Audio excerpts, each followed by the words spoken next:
جنید بغدادی رحمۃ اللہ نے ایک مرتبہ دل میں خیال کیا کہ اگر شیطان سے ملاقات ہو جائے تو ایک سوال ضرور کروں گا، اور انہوں نے ایک دن اللہ سے دعا بھی کر دی کہ اے اللہ، کبھی شیطان سے ملاقات کرا دے تاکہ اس سے سوال کر لوں۔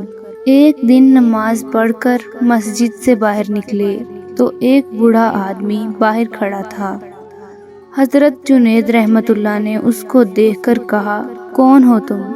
کہنے لگا، میں وہی ہوں جس سے ملنے کی آپ کو آرزو تھی۔ حضرت سمجھ گئے یہ اصل میں شیطان ہے۔ میں شیطان ہوں۔ شیطان نے کہا کہ آپ مجھ سے کیوں ملنا چاہتے تھے؟ حضرت جنید رحمۃ اللہ علیہ نے کہا کہ میرے ذہن میں تیرے متعلق ایک سوال ہے۔ سوال یہ ہے کہ جب اللہ تعالیٰ نے تجھے حضرت آدم علیہ السلام کو سجدہ کرنے کا حکم دیا تو میری سمجھ میں نہیں آتا کہ آخر تجھے کس چیز نے اللہ کے حکم کی تعمیل سے منع کیا؟ تو نے سجدہ کیوں نہیں کیا؟ کیا تو اللہ کی عظمت کو نہیں جانتا تھا؟ ارے تجھے اللہ کی معرفت حاصل تھی، اللہ کی عظمتوں اور جلالتوں سے تو واقف تھا۔ اس قدر اللہ کی قربت رکھنے کے باوجود جب اللہ نے تجھے حکم دیا کہ آدم کو سجدہ کر تو نے آخر سجدہ کیوں نہیں کیا؟ اس پر شیطان کا جواب کیا تھا وہ سننے کے قابل ہے۔ اس کے جواب نے کچھ دیر کے لیے حضرت جنید رحمۃ اللہ علیہ کے ہوش اڑا دیے۔ اس نے کہا کہ جنید، آپ جیسا توحید پرست آدمی اور مشرکانہ سوال، آپ جیسا توحید پرست، ایک اللہ کو ماننے والا، ایک اللہ کی پوجا کرنے والا، اور آپ کے ذہن میں ایسا سوال آ رہا ہے جو مشرکانہ ہے، یہ سوال کہ میں نے غیر اللہ کو سجدہ کیوں نہیں کیا؟ کہنے لگا کہ آدم تو غیر خدا تھے، خدا تو نہیں تھے، میں غیر اللہ کو سجدہ کر لیتا۔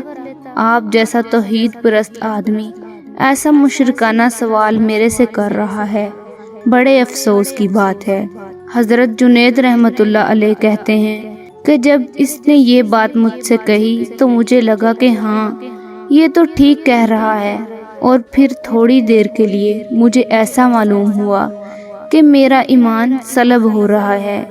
اسی لیے میں سناٹے میں پڑ گیا، ہوش و حواس باقی نہ رہے۔ میں سوچنے لگا کہ اس کو کیا جواب دے سکتا ہوں، اس لیے کہ جب وہ کہہ رہا ہے کہ تم ایک اللہ کو ماننے والے ہو اور مجھے پوچھتے ہو کہ آدم کو سجدہ کیوں نہیں کیا۔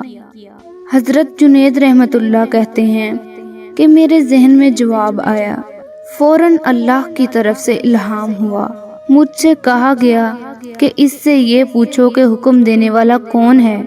حکم دینے والا جب خود کہہ رہا ہے کہ فلاں چیز کو سجدہ کرو تو توحید اسی کا نام ہے کہ اس کی بات کو مان لیا جائے۔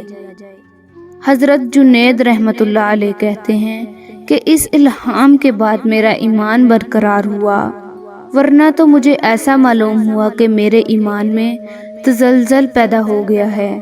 یہ شیطان کی مکاری اور عیاری نہ ولیوں کو چھوڑا، نہ غوث و قطب و ابدال کو چھوڑا، نہ انبیاء کرام کو چھوڑا۔ غور کرو کہ شیطان باتوں اور چیزوں کو کس طرح مزین کرتا ہے اور گمراہ کرنے کی کوشش کرتا ہے۔ اس کا ذرا اندازہ آپ اس واقعے سے کر لیجئے۔ اسی لیے کبھی بھی شیطان سے بے فکر نہیں ہونا چاہیے۔ شیطان کی عیاری اور مکاری سے بعض اوقات انسان بے ایمان بھی ہو جاتا ہے، لیکن اسے خبر نہیں رہتی کہ میں بے ایمان ہو گیا ہوں۔ شیطان کفر کو مزین کر دیتا ہے۔ اللہ تعالی ہم سب کو نفس اور شیطان کے ہتھ کنڈوں سے محفوظ رکھے، آمین۔ اگر آپ کو ہماری ویڈیو پسند آئی ہے تو ہمارے چینل کو سبسکرائب کریں، ویڈیو کو لائک کریں اور کمنٹ باکس میں اپنی رائے ضرور دیں۔ السلام علیکم۔